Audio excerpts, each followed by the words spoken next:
Assalamualaikum warahmatullahi wabarakatuh. Pada kesempatan kali ini saya akan mencoba mentutorialkan bagaimana cara memperoleh sebuah data spasial dari beberapa data yang kita miliki. Nah, salah satu sumber data spasial adalah bersumber dari data hasil informasi di lapangan yang kemudian nantinya kita bisa olah menjadi sebuah data spasial. Nah, data pengukuran lapangan yang kita gunakan di sini adalah data pengukuran yang berasal dari informasi sebaran spesies baik itu flora maupun fauna yang ada di dunia yang dikumpulkan oleh berbagai sumber inventory yang ada di dunia menggunakan sebuah website. Nah, website yang saya ingin perkenalkan yaitu iNaturalis. Ini adalah salah satu website yang kemudian mengumpulkan berbagai sumber data baik itu flora dan fauna yang diperoleh dari berbagai penginput data di dunia saat ini. Nah, terlebih dahulu untuk menggunakan website ini kita harus melakukan proses sign up jika kita belum memiliki akun. Nah, proses sign up-nya itu bisa kita lakukan dengan mengklik login or sign up di sini. Nah, kalau kita sign up, nah di sini kita bisa melakukan proses pendaftaran, atau jika kita memiliki beberapa akun, misalnya Facebook, Apple, ataupun Google, maka kita bisa langsung sign in with akun-akun tersebut. Nah, pada saat saya melakukan pendaftaran di akun ini, saya langsung menggunakan akun Google, saya sign in with Google. Nah, ini kita menggunakan email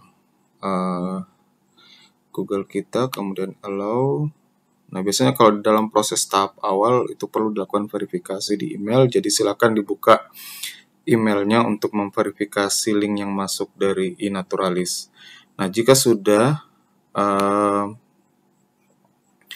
maka ini kurang lebih tampilan akun yang kita miliki. Ini adalah website dari iNaturalis setelah kita login. Nah, ini ada berbagai orang yang kemudian melakukan penginputan data ke dalam website ini. Nah, data-data inilah yang kemudian kita bisa jaring, kemudian kita nanti bisa olah menjadi sebuah data spasial terkait dengan sebaran spesies flora maupun fauna yang ada di website ini. Caranya adalah kita masuk di browse observation.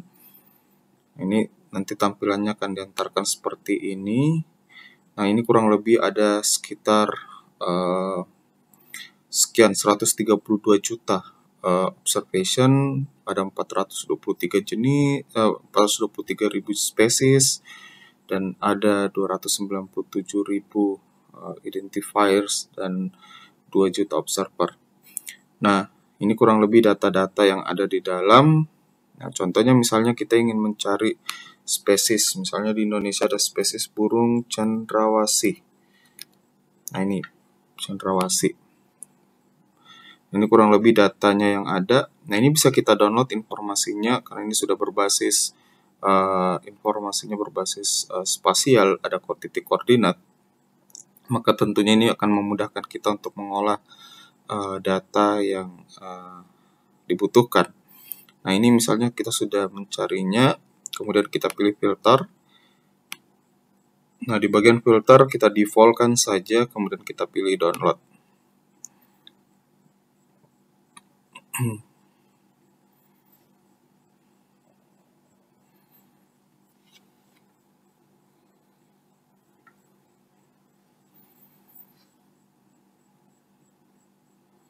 Nah, ini kurang lebih akan dibawa ke tampilan website seperti ini. Nah, kemudian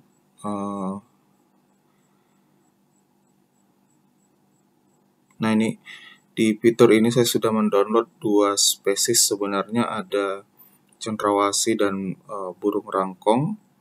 Nah, ini bisa kita create export.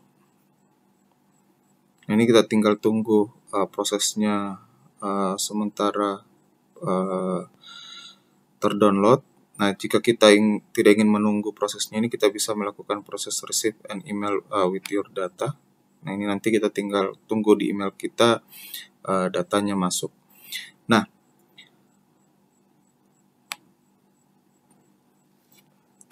Jika kita sudah mendownload datanya, jadi kurang lebih hasil download data yang kita dapatkan nanti itu ada kurang lebih data seperti ini ya. Ada observation dengan file zip seperti ini. Nah, kalau kita ekstrak itu dalam bentuk file zip seperti ini.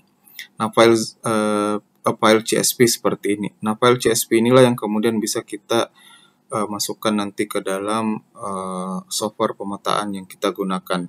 Contohnya misalnya di sini saya akan mentutorialkan menggunakan QGIS. Nah, ini saya menggunakan QGIS versi 3. Ini tinggal kita open saja aplikasi QGIS-nya.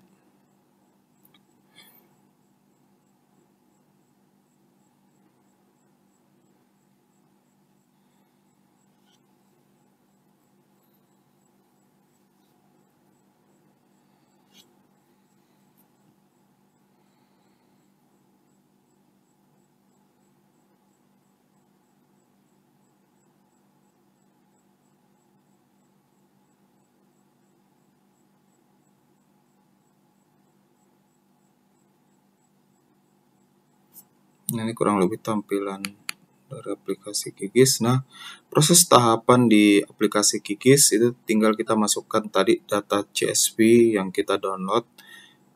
Tinggal kita klik layer, kemudian pilih add layer, kemudian pilih add delimited text layer.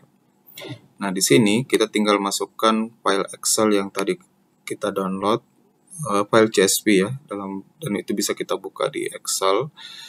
Untuk kita masuk ke folder tersebut. Nah, di sini misalnya contoh saya mendownload yang data sebaran cendrawasih, burung cendrawasih yang tadi. Kita tinggal klik open, maka secara otomatis QGIS akan membaca koordinat X dan Y-nya. Jadi ini adalah longitude latitude-nya. Selama data tersebut tidak diolah sebelumnya, itu langsung kita masukkan ke dalam aplikasi QGIS, maka dia secara otomatis akan membaca titik koordinat X dan Y. Ini tinggal kita add.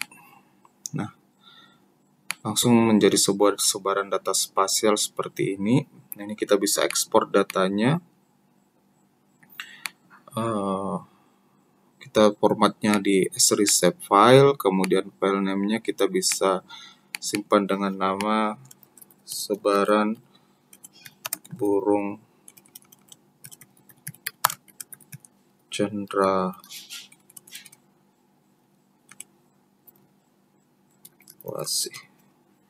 Kita save, kemudian oke. Nah, jika kita mendownload beberapa data yang lainnya, misalnya contoh di sini saya sudah mendownload ada 2